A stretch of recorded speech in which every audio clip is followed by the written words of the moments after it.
Hello everyone, welcome to Agastya classes. फिर से मैं 25 क्वेश्चन लेके हाजिर हूँ। वे वो प्रश्न होंगे जो आपके एग्ज़ाम में या तो वो क्वेश्चन के फॉर्म में बन के आएंगे या जो ऑप्शन में डाल रखा हूँ इसको मैं डिस्कस करूँगा, वो आपके एग्ज़ाम में आ सकते हैं। और कल एक बच्चे कमेंट करके पूछे थे कि भैया मतलब कि आपकी बातें तो ठीक है कि डॉक्टर साहब वाली जो बात आप बताए थे बिल्कुल ठीक है, कैसे मतलब कि पहचान करे कोई बढ़िया टीचर को यूट्यूब पे।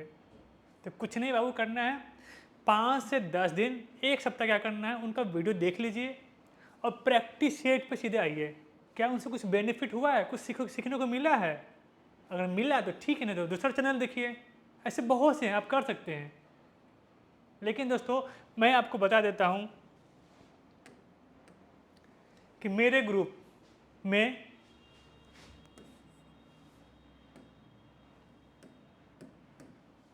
जो लगभग 14 लोग है ना, जो एक्चुअल में ग्रुप में मैं बोल रहा हूँ, 14 लोग क्या हैं, एसआई बने हैं। जो 2446 हैं वो बैच में, 2213 है वो बैच में, बाकी आपका इंटर लेवल जो आया था उसमें कुछ चयनित हुए हैं। और पर्सनल जो मेरा रूम पार्टनर लोग थे 3-4, सब अभी वर्तमान में क्या है, एसआई पद पे हैं। देख सकते हैं सब बच्चे क्वालिफाई हैं। तो ये मैं बस यूँ इसलिए बता रहा हूँ कि आपको विश्वास हो कि आप जो पढ़ रहे हैं तो वो गलत इंसान से नहीं पढ़ रहे हैं, कहीं ना कहीं वो एक्सपीरियंस है। ये मेरा नहीं है, ये 14 बच्चे जो बने हैं, जो उनका क्वेश्चन है, पढ़ने का तरीका है, तो वो गैदर हो के ये चीज़ आपको दिया जा रहा है। तो आप विश्वास कर सकते हैं और चीज़ों को सीख सकते हैं। मैं क्या बोलूँ, बस इतना ही कह सकता हूँ आपको, आप विश्वास कर सकते हैं। बाकी कोई किसी को रोकता नहीं है, मैं भी नहीं रोक रहा हूँ आपको। पसंद आए तो रहिए, नहीं तो कुछ और भी देख सकते हैं। बहुत सी चीज़ें हैं, आपको कोई किसी से ज़बरदस्ती नहीं कर सकता है। चलिए, तो आज का हम लोग का पहला प्रश्न होने से पहले हम लोग क्या करते हैं, एक कट ऑफ वीडियो बनाते हैं। कट ऑफ वीडियो नहीं कहते हैं उसको, कि जनरल का, ओबीसी का, ईडब्ल्यूएस का और ईबीसी का एंड अन्य का कितना मार्क्स आना चाहिए साइंस में। अगर आप कंटिन्यू मेरे पहले दिन की क्लास से जुड़े होंगे तो बेशक दोस्तों आपको पता होता चलेगा कि हाँ ये चीज़ आपको मिलता है, और जो ऑप्शन से चीज़ों को जानकारी होती है वो मैं आपको क्वेश्चन बना के अगले फॉर्मेट में डालता हूँ। क्योंकि वो बिहार एसएससी का क्वेश्चन भी है, ऑप्शन भी है, पर उसमें एक्सपेक्टेड चीज़ है ना, वो सारी चीज़ को मैं डालता हूँ आपके पास। देख लीजिएगा, 18, 16, 16, 15, ये प्लस में लिखूँगा, प्लस में। और आपसे एक हम्बल रिक्वेस्ट है कि अगर आप दोस्तों अपना स्कोर अगर बताइएगा तो मुझे अच्छा लगेगा, एक में मोटिवेशन फील होती है। वैसे आप लाइक करिएगा और चैनल को सब्सक्राइब कीजिएगा। पहली बार आए हैं तो दोस्तों आप पीछे के वीडियो को देख सकते हैं, क्योंकि हर वीडियो में कुछ आपको एक्स्ट्रा मिलते रहता है। ठीक है, चलिए आज का प्रश्न देखते हैं हम लोग का। पहला प्रश्न है कि समस्थानिक की बात हो रही है दोस्तों, यहाँ पे एक समस्थानिक C614, ये आपका क्या है, समस्थानिक है। इसका उपयोग दोस्तों पूछा जा रहा है कि समस्थानिक 6 कार्बन 614 का क्या काम है, इसका संबंध किससे है। अब देखिएगा, इसमें से तीनों ऑप्शन आपके लिए काफ़ी महत्वपूर्ण है। ये नहीं कि बस इसको देख कर निकल के मार के, नहीं नहीं नहीं, ये एक्चुअल में आपको तीनों ऑप्शन आपको जानना जरूरी हो जाता है। जैसे कैंसर के दायरे में क्या होता है, पृथ्वी के आयु के लिए क्या होता है, और ये फॉसिल जीवाश्म के लिए किसका प्रयोग करते हैं, किस एलिमेंट का, किस तत्व का प्रयोग करते हैं। तो ऐसे पढ़ोगे, वास्तव में साइंस जो होती है, जो जड़ से मिटाने की बात है, वैसे जड़ से मिट जाएगा अगर आप ऐसे करोगे। तो देखिएगा इसका आंसर क्या हो जाएगा, ये कार्बन 14 का जो वो वैल्यू होता है, मतलब इसका संबंध किससे है, तो फॉसिल से है। ये चीज़ ध्यान रखिएगा। कार्बन 14 का देखिएगा, कार्बन 12 भी आता है, ये भार में करते हैं, वजन में करते हैं। ये चीज़ ध्यान रखिएगा कि कोई भी एलिमेंट का वजन जो होता है, एक मापदंड होता है कि इससे उसका मापदंड होगा, किसी नीचे है किसी ऊपर है। जो हम लोग वो मापन वजन करते हैं, किलो होता है, बटकारा होता है, वो सब समझिए कि वो कार्बन 12 से प्रयोग करते हैं। जबकि 14 का काम क्या है, तो जीवाश्म की आयु निर्धारण करना। ठीक है, तो ये दोनों में अंतर आपको समझ में आ गया। 12-14 में जो अंतर है, ये आपको पहले आपको अंतर स्पष्ट होनी चाहिए। अब बाकी दो ऑप्शन पे आते हैं कि कैंसर के निदान के लिए क्या प्रयोग करते हैं। कोबाल्ट 16 का प्रयोग करते हैं, कोबाल्ट 16 का प्रयोग करते हैं। पृथ्वी के आयु निर्धारण करने के लिए किसका प्रयोग करते हैं, पृथ्वी का, मतलब चट्टान। यहाँ पे वो पृथ्वी भी दे सकता है और चट्टान भी लिख के दे देगा, चट्टान भी दे देगा। तो दोनों का एक ही चीज़ समझिएगा, ये क्या होता है, यूरेनियम 235। ये तीनों ऑप्शन आपके लिए महत्वपूर्ण था और तीनों का आप अच्छे से याद रखिएगा। अब देखिए कार्बन में अंतर पता चला गया, अब यूरेनियम में अंतर देखिएगा, एक आता है यूरेनियम 238 भी होता है। अब दोनों आएगा, ये दोनों आते रहते हैं ऑप्शन में। एक्चुअल में आपको ये याद नहीं होगा तो इसमें मिस्टेक हो ही जाएगी। ये क्या होता है, नाभिकीय रिएक्टर में इसका प्रयोग क्या होता है, नाभिकीय रिएक्टर में किया जाता है। आपसे पूछेगा कि यूरेनियम 238 का प्रयोग किस में किया जाता है, क्या वो आपका पृथ्वी के आयु निर्धारण करने में या आपका नाभिकीय संयंत्र में। तो दोनों का आप ध्यान रखिएगा, यूरेनियम 235 का, यूरेनियम 238 का। चट्टान पृथ्वी पूछे यूरेनियम 235 और यूरेनियम 238 क्या होता है, नाभिकीय रिएक्टर में। ऐसे कार्बन याद हो गया ना। चलिए हम नेक्स्ट क्वेश्चन में चलते हैं हम लोग, कि जब दो लोग आपस में बात करते हैं तब कितने डेसिबल ध्वनि का उत्पन्न होती है। अगर धीरे धीरे बात करें, जो फ़ोन पे हम लोग बात करते हैं, रूम पार्टनर भी नहीं सुनता है, वो कितना डेसिबल होना चाहिए, वो लगभग 30 डेसिबल, 30 से आपको 40 भी मिल जाएगा। ये चीज़ ध्यान रखिएगा, लगभग 30 से 40 डेसिबल में आपका रूम पार्टनर नहीं सुन सकता है। जब फुसुर फुसुर बात होती है, मन करता है ना बात करने का, तो देखिए कोई दिक्कत नहीं है, आप इसको ध्यान रखिएगा। पढ़ते हैं हम लोग, आगे देखते हैं। लगभग 100 डेसिबल अगर हम सुनेंगे तो क्या हो जाएगा, बहिर हो जाएंगे। बहिर मतलब कि कान काम करना बंद, पर्दा काम करना बंद कर देगा। तो देखा कि 90 से 100 ये सब लगातार अगर मिले, लगातार समझिएगा आदमी हो जाएगा, बहिर हो जाएगा। तो धीरे धीरे हो जाएगा, कितने पे, 30 से 40 के बीच में रहेगा, ये ध्यान रखिएगा आप। क्वेश्चन है कि प्रत्यावर्ती धारा को, एसी को डीसी में बोल रहा है, डीसी में बदलने के लिए कौन सा युक्ति है, हमेशा आता है रेक्टिफायर। क्या है आपका, रेक्टिफायर होता है। क्या करता है, एसी को डीसी में बदलता है, एसी को डीसी, और डीसी को बोल देगा एसी में, तो वो क्या हो जाएगा, इन्वर्टर हो जाएगा, वो इन्वर्टर हो जाएगा। दो क्वेश्चन मिलेंगे हम लोग को एक ही जगह, इन्वर्टर और रेक्टिफायर, दोनों आसान, दोनों याद कर लेंगे। तीसरा भी है, ट्रांसफार्मर, वोल्टेज को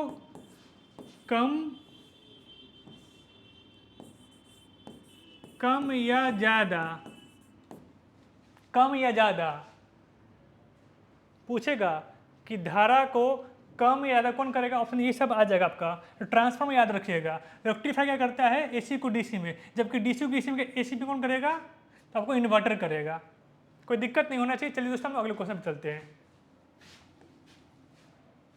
निम्नलिखित में से किसकी मात्रा अम्ल वर्षा में सबसे अधिक होती है। आपको पता हो जाएगा, H2SO4 होता है, SO2 होता है। अब देखिए इसमें से क्या मिल रहा है आपको, अम्ल वर्षा के लिए क्या है, ये होता है कौन, H2SO4।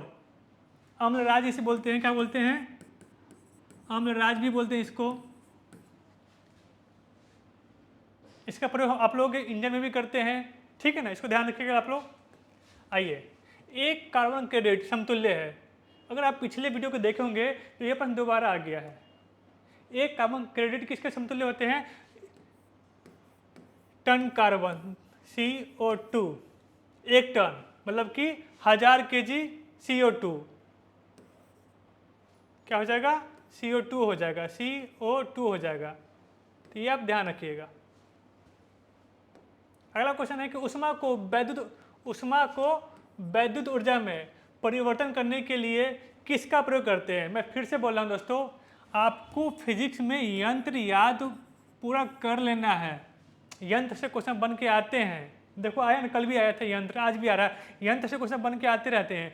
तो आज ही जो 25 से 40 महत्वपूर्ण यंत्र जो आपको लूसेंट बुक में दे रखा है, जो भी बुक आप पढ़ते हैं वो याद कर लें आप, वो कर ले याद, वो जरूरी है, वो आवश्यक है ना। तो इसको देखिएगा, ऊष्मा को वैद्युत ऊर्जा में, थर्मोकपल, इसे आप ध्यान रखिएगा, क्योंकि आप अगर इसको सब जान रहे हैं तो आप एलिमिनेट भी कर सकते हैं। अमीटर विद्युत को मापता है, हाइड्रो लिक्विड घनत्व को मापता है, वोल्ट मीटर विभवांतर को मापता है। तो इसे आप अच्छे से ध्यान रखेंगे। थर्मोकपल क्या होता है? ऊष्मा को वैद्युत में।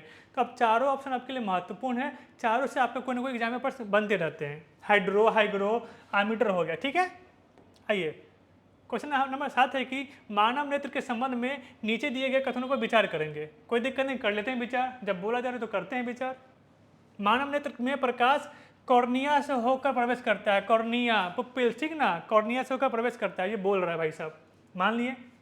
पुतली नेत्र में प्रवेश करने वाले प्रकाश की मात्रा को नियंत्रित करता है। वास्तव में दोस्तों क्या होता है? वो आयरिस होता है, और आयरिस के अंदर में छोटा सा छेद जो होता है वो पुतली का रहता है, ये भी ठीक है।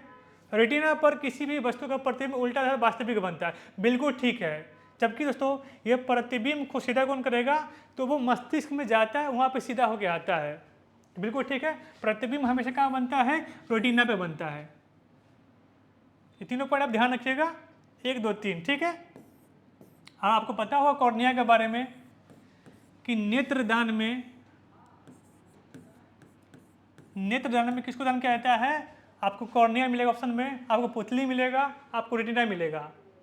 तो आपका आंसर क्या हो जाएगा? नेत्रदान में आंख का कॉर्निया पार्ट को हम लोग अलग करते हैं, ठीक है।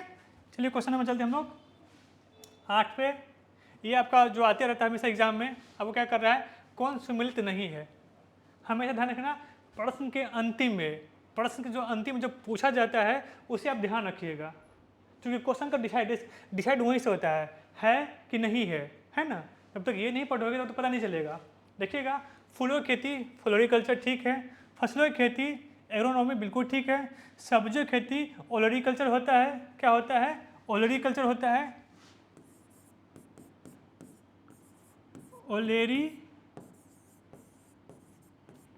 कल्चर होता है। जबकि होता है बागानी की खेती, बागानी का होता है खेती को क्या बोलते हैं? हॉर्टिकल्चर बोलते हैं। फलों की खेती पोमोलॉजी, ठीक है। तो कौन सम्मिलित नहीं दोस्तों? तो सब्जियों की खेती आपका सम्मिलित नहीं होता है। सब्जियों की खेती क्या कहलाता है? ओलोरीकल्चर कहलाता है। चलिए क्वेश्चन चलते हैं क्वेश्चन नंबर 9 पे। साबुन ग्रीस को हटाता है किस प्रक्रिया द्वारा? तो वो पाइसीकरण के द्वारा हटाता है। क्या होता है? पाइसीकरण के द्वारा हटाता है। क्योंकि जब साबुन बनता है दोस्तों तो इसमें सोडियम पोटेशियम के एक लंबे श्रृंखला का आयन बना होता है, ठीक है ना। अब से पूछेगा कि साबुन जब बनता है दोस्तों तो उसमें किस धातु का, किस एलिमेंट का प्रयोग किया जाता है, किसका लंबी श्रृंखला होता है, कौन सा पाया जाता है? सोडियम दे देगा, पोटेशियम दे देगा, कैल्शियम दे देगा, आपका मैग्नीशियम दे देगा। आपको पूछेगा इसमें से कौन आपका सही आंसर होगा। तो ये चीज़ ध्यान रखना, सोडियम पोटेशियम आपको ध्यान रखना है। और घटना क्या है? पाइसीकरण, ठीक है। वसा का एक लंबी श्रृंखला होती है, तो ये चीज़ आप ध्यान रखिएगा, ठीक है। साबुन वाला क्वेश्चन को आते रहते हैं। डीएनए में मौजूद शर्करा क्या होता है? डीऑक्सीराइबोज होता है। बहुत प्यारा क्वेश्चन है ये। क्या दोस्तों? फल में जो शर्करा होता है वो फ्रक्टोज के माध्यम से जमा होता है। फल फ्रक्टोज, ऐसे याद कर लेना। फल में पूछेगा कि फल में कौन सा शर्करा होता है? ग्लूकोज होता है, फ्रक्टोज होता है, लैक्टोज होता है, मतलब कि सैक्रोज होता है, काफ़ी दे सकता, कोई कुछ भी दे सकता है। तो आप ध्यान रखिएगा, फल में फ्रक्टोज होगा, फा से फल, फा से फ्रक्टोज, ऐसे याद करोगे। डीएनए के बारे में आप लोग जानते होंगे कि डीएनए का डबल हेलिक्स मॉडल किसके द्वारा दिया गया? पहला हो जाएगा वाटसन भाई साहब, सेकंड हो जाएगा क्रिक भाई साहब। बाकी कई महत्वपूर्ण एग्जाम्पल इसके आते हैं कि इसका उपयोग हम लोग करते हैं पैतृक के, मतलब कि बच्चे का जो होता है उसके पिता को उसमें अपराधियों के पता जानकारी लेने में, ये सब चीज़ इसमें मिलता है, ठीक है। ठीक है, अभी हम लोग क्या करें, डबल हेलिक्स का होता है वाटसन क्रिक, ठीक है। आगे ध्यान रखेंगे हम लोग, अगला क्वेश्चन पे चलते हैं। सोयाबीन में नाइट्रोजन स्थिरीकरण के लिए कौन सा बैक्टीरिया जिम्मेदार है? ये आज का सबसे बढ़िया क्वेश्चन मैं बोलता हूँ। ये आज का जो भी जितने 24-25% है उसमें सबसे बढ़िया प्रश्न दोस्तों यही है आपका। ध्यान रखिएगा कि सोयाबीन में नाइट्रोजन के लिए राइजोबियम जैपोनिकम होता है। क्या होता है? जैपोनिकम होता है, जैपोनिकम होता है। ये आप अच्छे से याद रखोगे इसको, राइजोबियम जैपोनिकम को। किसमें पाया जाएगा? तो सोयाबीन में क्या करता है,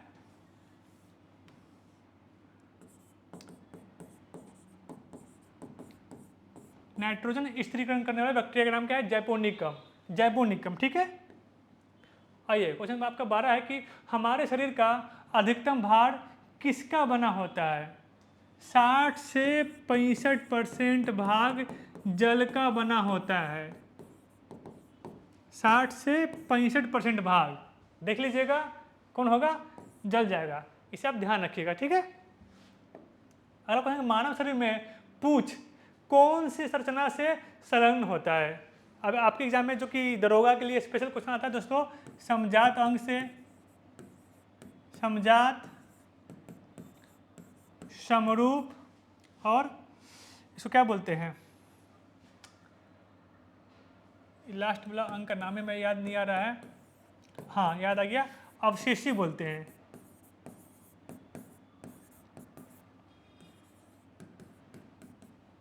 ये आपका दरोगा के लिए फेवरेट है, हमेशा आता है दरोगा से बिहार एसएससी में ज़्यादा आपको दरोगा में पूछा जाता है ये तीनों अंग के बारे में। समझाता अंग कौन है, समरूप क्या है, अवशेषी कौन है, तो इसको जानकारी आपको होनी चाहिए, ठीक है। आगे देखिए इसका आंसर क्या हो जाएगा, पूछा जाएगा बृहदान्त हो जाएगा, बृहदान्त पूछ, ठीक ना। ये क्या हो गया? विलुप्त हो गया है, अवशेषी अंग आ गया, ठीक ना। बृहदान्त क्या हो दोस्तों? जो पूछ होती है हम लोग का, अपेंडिक्स हो गया, पूछ हो गया, आपका कॉन्जेक्टाइवी हो जाएगा, ये सब क्या आता है? ये सब अवशेषी अंग के अंतर्गत आता है। तो ध्यान रखिएगा अवशेषी में कौन हो जाएगा? ये बृहदान्त रखिएगा आप याद। अगला क्वेश्चन है कि भारत सरकार ने झामा के निर्यात पर पूर्ण प्रतिबंध लगा दिया है क्योंकि उसमें से ऐसी धातु, यही तो दिक्कत है, यहाँ पे उपधातु होना चाहिए, ऐसी उपधातु, ऐसा तत्व निकाल सकते हैं जिसका प्रयोग हम लोग ट्रांजिस्टर में करते हैं। और आपको पता होगा कि ट्रांजिस्टर में किसका प्रयोग करते हैं? तो उपधातु का करते हैं, जो आपका क्या है, सिलिकॉन भी है, जर्मेनियम भी है, लेकिन दोस्तों बात है झामा का, ये होगा जर्मेनियम होगा। आपको दोनों क्या है? दोनों सेमी कंडक्टर होता है, दोनों सेमी कंडक्टर है, सेमी कंडक्टर है, ठीक है। लेकिन आपने पूछा झामा के बारे में तो क्या हो जाएगा? ये ट्रांजिस्टर में दोनों का प्रयोग करते हैं हम लोग, जर्मेनियम का भी और सिलिकॉन का भी। लेकिन बात हो रहा है किसका? झामा का, तो ये जर्मेनियम, आप ध्यान रखिएगा। क्वेश्चन आपका 15 है कि अपरूपांतरण, अपरूपांतरण क्या होता है? आप बस एक एग्जाम्पल ध्यान रखिएगा अपरूपांतरण का, क्या कि एक आलू अगर सड़ गया तो सभी आलू आसपास में क्या होते हैं? वो सड़ जाते हैं। सेम वही चीज़ है कैंसर में। क्या होता है? कैंसर में क्या होता है? अगर एक कोशिका आपको संक्रमित हो गया, जितने भी आसपास के कोशिका है वो सबको संक्रमित कर देता है। ये घटना कैंसर में होती है, कैंसर में ये घटना घटती है, तो आप इसे ध्यान रखोगे। देखो ऑप्शन नंबर क्या है आपका? कैंसर, कैंसर, कैंसर 4, ठीक है। कैंसर कोशिकाओं में और अधिक विभाजन का सफलतापूर्वक संदमन किया जाता है, मतलब फैलाता है। क्या करता है? अगर कोशिका डैमेज हो गया है, उसमें कैंसर की कुछ प्रभाव आ गया है, तो धीरे धीरे क्या हो गया? उसके आसपास जितने कोशिका है वो संक्रमण उसमें फैलते चला जाएगा। वो स्टेज फर्स्ट होता है, स्टेज थर्ड होता है, सेकंड, ऐसे पढ़ते हो ना, तो ये आपका स्टेज फर्स्ट की चीज़ें हैं, तो आप इसे ध्यान रखेंगे। आइए क्वेश्चन चलते हैं 16 पे जाते हैं। आपको दिया है क्या इसमें? ये औषधि है, आपको मिलाने को दिया गया है, एट्रोपिन, ईथर, नाइट्रोग्लिसरीन, पैरेथ्रियन। बहुत प्यारा क्वेश्चन है आज का, ये आपका प्रीवियस ईयर क्वेश्चन है, बिहार एसएससी का ही है। देख लीजिए किस लेवल का क्वेश्चन आपसे पूछा जाता है, तो तैयारी किस लेवल का साइंस का होना चाहिए, ठीक ना। आपको मिला ये इसमें से पैरेथ्रियन, मच्छर, D4 किस में है? आपको इसमें से में है, चलो ये दो आपका गलत हो गया। आप इस तरीके से एलिमिनेट करोगे एग्जाम में भी, ठीक ना, इस तरीके कुछ भी याद रहे आप ऐसे एलिमिनेट करोगे। अब देखेंगे नाइट्रोग्लिसरीन, हृदय घात। हृदय घात जब होता है, इसे बचाने के लिए दोस्तों नाइट्रोग्लिसरीन का एक एलिमेंट का, एक तत्व का एक औषधि के रूप में प्रयोग करते हैं। तो सी का 2 देखेंगे, सी का 2 कहाँ पे है, देखिए इसमें भी मिल रहा है हम लोग का। बढ़िया मैच हो गया। अबे यार, अब देखेंगे एट्रोपिन ईथर हो गया, एट्रोपिन ईथर हो गया। तारा विस्फारण क्या होता है, एट्रोपिन 1 का 3। आप इसका आंसर क्या डी ला के आओगे, क्या डी। ये स्थानीय संज्ञा हरण में इसका प्रयोग करते हैं। तो इसका आंसर क्या जाएगा आपका, ऑप्शन नंबर डी जाएगा। क्वेश्चन 17 है कि निम्नलिखित में से कौन सा उपकरण कान के पर्दे की जांच के लिए उपयोग किया जाता है। मतलब अगर आप 90 से 100 डेसिबल की आवाज़ साउंड सुन रहे हो तो आपका कान का पर्दा क्या हो जाएगा, वो डैमेज हो जाएगा। तो उसके जांच के लिए उसको क्या प्रयोग करेंगे, कौन सा यंत्र का प्रयोग करेंगे, किससे वो पता चलता है, वो होता है आपका ऑटो स्कोप से होता है। क्या होता है, ऑटो स्कोप से होता है। बाकी इसके बारे में आपको पता ही होगा, झूठ बोले कौवा काटे, पॉलीग्राफी से पता चलता है। फोनोग्राफी क्या होता है दोस्तों, वही हो गया ध्वनि का पता, डिक्टाफोन जो हम लोग बाद में पढ़ते हैं। अब इसे ध्यान रखिएगा, ऑटोस्कोप बहुत ही प्यारा है, मैं इसे VVI कहूँगा, ठीक है। आइए क्वेश्चन में चलते हैं हम लोग 18 पे। एक रेडियो एक्टिव पदार्थ की अर्ध आयु 4 महीने है। अर्ध आयु कितना है, 4 महीने है। इस पदार्थ के 3/4 का क्षय होने में कितना समय लगेगा। मतलब कि 3/4 क्षय हो गया तो कितना बचेगा, 1/4 बचेगा। 3/4, 1/4, 1/4, 1/4, इसको बोलते हैं 3/4। अब एक बचे कितना, 1/4। ये बचने में कितना समय लगेगा। बहुत प्यारा क्वेश्चन, बहुत कॉन्सेप्चुअल क्वेश्चन है। इसका आंसर तो 8 महीने कैसे निकलता है ये आप बताइएगा। वैसे मैं आपको फिर से बता देता हूँ, क्या बोल रहा है, अर्ध आयु 4 महीने है, ठीक है। फिर बोले इसका आधा कितने पे होगा, 1/4, इसका आधा, फिर ये 4 महीने लगेगा। इसका आधा क्या होगा, ये होगा, इसका आधा कितना समय लगेगा, 4 महीने लगेगा। तो कुल मिला कितना हो गया, 8 महीना हो गया। और कितना पार्ट बचा हुआ है, तो 1/4 पार्ट बचा हुआ है। कितना खत्म हो गया है, 3/4 खत्म हो गया है। ये तरीका निकालने का, ये बहुत ही प्यारा तरीका है। फॉर्मूला से जाओगे काफ़ी लंबा चला जाएगा और वो भूल जाओगे। इस तरीके से आप इसको उपयोग करोगे। क्वेश्चन नंबर क्या है कि कौन सा कथन नाभिकीय विखंडन से संबंधित नहीं है। ऐसे ही पढ़ना एग्जाम में, लास्ट वाला देखना कि है कि नहीं है कि नहीं है। अभी ट्रेंड चला हुआ है बिहार SSC में, BPSC शिक्षक में नहीं वाला क्वेश्चन, मतलब कि 120 में से लगभग 17 से 18 क्वेश्चन नहीं डाल दिया है। अब बच्चे पढ़ते हैं कौन सा नाभिकीय विखंडन से, सीधे ऑप्शन पे आ जाते हैं नहीं नहीं नहीं। इसे यहाँ तक रुकना है आप लोगों को, ठीक है। Good afternoon Anjali. आइए अब देखेंगे कौन सा कथन नाभिकीय विखंडन से संबंधित नहीं है। न्यूट्रॉन प्रेरित नाभिकीय अभिक्रिया, ये आपका बिल्कुल सही है। तारों में ऊर्जा उत्पन्न होता है, बताइएगा तारों में ऊर्जा कैसे उत्पन्न होता है, विखंडन से कि संलयन से, विखंडन से कि संलयन से। यही चीज़ ध्यान रखिएगा कि तारों में, सूरज में जो होता है वो जो ऊर्जा निकलता है उसमें संलयन होता है, नाभिकीय संलयन होता है। 2 हाइड्रोजन मिलकर एगो हीलियम बनाता है। ये चीज़ ध्यान रखिएगा, कई बार पूछा गया है ये पॉइंट को। तो तारों में ऊर्जा उत्पन्न किससे होता है, नाभिकीय विखंडन से नहीं, वो होगा संलयन से होगा। चलिए ऑप्शन नंबर बी का सही हो जाएगा। अगला क्वेश्चन है हम लोग का क्यूरी बिंदु, बहुत ही प्यारा।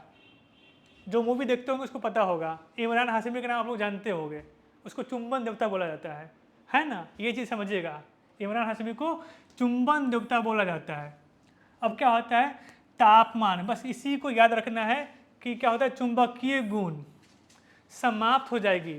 क्या होता है कि क्यूरी बिंदु क्या है, तापमान वो बिंदु है, मतलब कि मान लीजिए वो 800 बिंदु को हम लोग क्या बोलते हैं, क्यूरी बिंदु बोलते हैं। इसे मैं आपको बोल नहीं रहा हूँ, बस याद एक तरीका बोल रहा हूँ याद करने के लिए। 800 हो गया, 700 हो गया, कोई भी धातु का एक ऐसा तापमान जहाँ से वो चुंबकीय गुण उसमें समाप्त हो जाती है, उसे क्या बोलते हैं, क्यूरी बिंदु बोलते हैं, क्यूरी बिंदु बोलते हैं, है ना। इसे ध्यान रखिएगा आप लोग।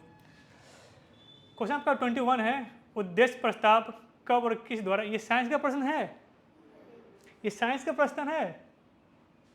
उद्देश्य प्रस्ताव कब और किसके द्वारा प्रस्तुत किया गया है, अब बताओ कब किया गया, छोटा डेट, अब तो हम भी फंस गए। 13 दिसंबर 1946। भाई काय को बेइज्जती मेरा करवाएगा, साइंस देके आपका पॉलिटिक्स घुसा देता है, इसे ध्यान रखिएगा। 13 दिसंबर 1946 बहुत महत्वपूर्ण है, ठीक है। क्वेश्चन आपका क्या है 22, रुधिर वर्णिका के संबंध में निम्नलिखित कथनों पर विचार कीजिए। रुधिर को क्या बोलते हैं, रक्त बोलते हैं, ब्लड बोलते हैं, ध्यान रखिएगा। इसमें लौ होता है, लोहा पाया जाता है, बिल्कुल हाँ हाँ हाँ। यह रक्त को लाल रंग प्रदान करता है, जी हाँ। हीमोग्लोबिन में, हीमो क्या है, यही लाल वर्णक है, जबकि ग्लोबिन क्या है, ये तो प्रोटीन है, इसको बोलते हैं प्रोटीन बोलते हैं। देखिएगा, यह कुछ रोगों के प्रति प्रतिरक्षा प्रदान करता है, ना ना ना ऐसा तो नहीं कर सकता ये। यह रक्त में ऑक्सीजन का भाग करता है, जी हाँ करता है, तो 3 नहीं होगा ना, कहाँ गया पहला दूसरा, ऑप्शन बी। चलिए अगला क्वेश्चन है पैरावैग्निक, बहुत प्यारा क्वेश्चन है, बहुत ही ज़्यादा प्यारा क्वेश्चन है, सबको आते फिर भी गलती करेंगे। पैरावैग्निक किरणें में ऊर्जा किसकी अपेक्षा अधिक होती है, ध्यान रखिएगा, बहुत ही अच्छा क्वेश्चन है। पैरावैग्निक किरणें में ऊर्जा किसकी अपेक्षा अधिक होती है। एक आपका ट्रिक है, GHPDI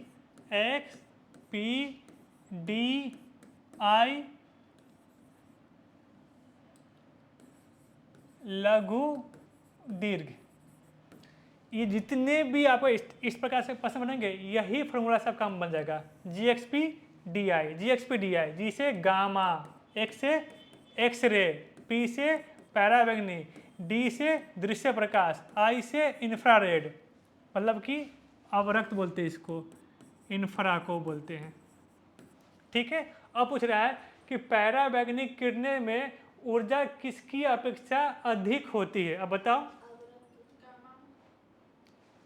किसकी सबसे ज़्यादा ऊर्जा किसके पास होगा, गामा के, उसके बाद इससे कम किसका होगा, एक्स का, मतलब एक्सरे का, फिर उससे कम क्या होगा, पैरावैग्निक का। ये पूछ रहा है कि पैरावैग्निक किरणें में ऊर्जा किसकी अपेक्षा अधिक होती है, किसकी, DI, ये दोनों से क्या होता है, इसका ऊर्जा अधिक है ना, तो एक्स जी तो होगा नहीं, आपका ये हो गया, ये आपका होगा नहीं, हाँ। देखिएगा इंफ्रारेड से क्या है, इसका ऊर्जा ज़्यादा है ना पैरावैग्निक का। बहुत ही प्यारा क्वेश्चन था, आपसे क्वेश्चन पहली बार मैं देखा हूँ, ठीक है ना, इसलिए मैं डाला है, ठीक है, पहली बार मैं देखा हूँ। अब उन्होंने पूछता है कि सबसे ज़्यादा ऊर्जा किसके पास है, तो गामा के पास, ये चीज़ पूछता है। सबसे ज़्यादा वेदन क्षमता किसका है, तो गामा का है। लेकिन इस तरीके का प्रश्न जो होता है ना कि आप तुलनात्मक प्रश्न पहली बार देखें, इसलिए डालें क्वेश्चन को। अब ये अच्छे से ध्यान रखिएगा, एक नाभिकीय रिएक्टर में भारी द्रव्य का काम क्या है बाबू, तो गति का, न्यूट्रॉन गति का क्या करना है, कम करना, तो स्लो करना होता है, धीमा धीमा। और आज का आखिरी क्वेश्चन क्या हम लोग का, कौन सा सुमेलित नहीं है, मतलब कि धान में कौन सा बीमारी होता है, बाजरा में कौन सा बीमारी होता है, मटर में कौन सा होता है, समझिएगा, ये होता है बाजरा में बीमारी। ये क्या होता है आपका, बाजरा में, ऑप्शन आपका गलत हो जाएगा, बाकी आपका तीनों सही हो गया। मतलब कि अर्गट और हरित वाली किसमें होता है, बाजरा में, काफ़ी महत्वपूर्ण है। ये बिहार SSC में आते हैं प्रश्न, किससे, मतलब कि पेड़ पौधे से जो उसका बीमारी होता है, मतलब मनुष्य की बीमारी आपके लिए महत्वपूर्ण है, साथ ही आपकी जो आसपास में कृषि वाला जो बीमारी आपके लिए वो महत्वपूर्ण होते हैं। तो आज का क्लास यहीं तक, अपना कमेंट बताइएगा, लाइक नहीं कीजिएगा, ठीक है, बताइए कितना आपका स्कोर हुआ है। मिलते हैं अगले क्लास में, धन्यवाद।